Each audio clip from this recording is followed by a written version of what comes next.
देवान आमकां जेन्ना घडली तेन्ना ताका आमी विस्वासी रावलेली जाय आसली.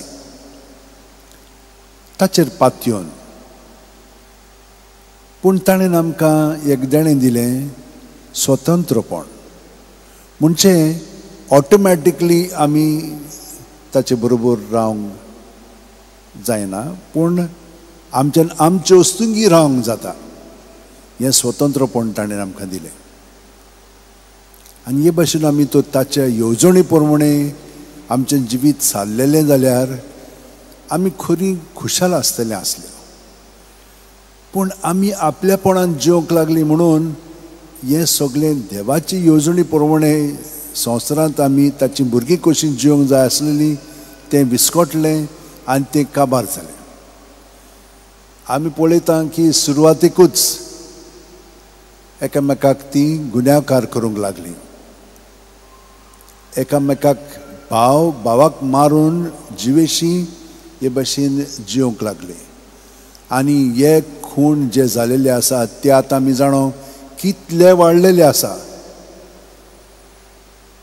कितली घेरां, दुस्पोट, नासांव एकामेका बरोबर झुजतात. कित्याक लागून?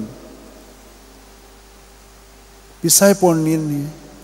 आमी सगळीं देवाची भुरगीं आनी हे भाशेन आमी जिवंक जाय. आमच्या गोरोबांनी पळयात न्ही कितें जाता तें, कशे भाशेन आमी जियेता.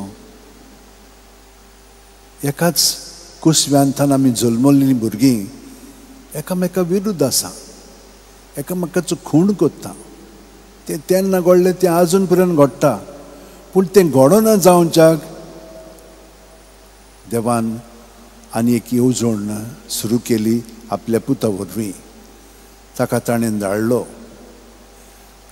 ताणेन आमकां दाखयलें कशे भाशेन बापायचे येवजणे प्रमाणे आमी जिवंक जाय पळय तें. आनी हे परी सगळ्या मनशाक कुळाक ताणेन आपणाचे वस्तुंगी सुटका सोडवण आपल्या उतरांनी मरणांत पुनर्जीवनपणांत दिलेलें आसा.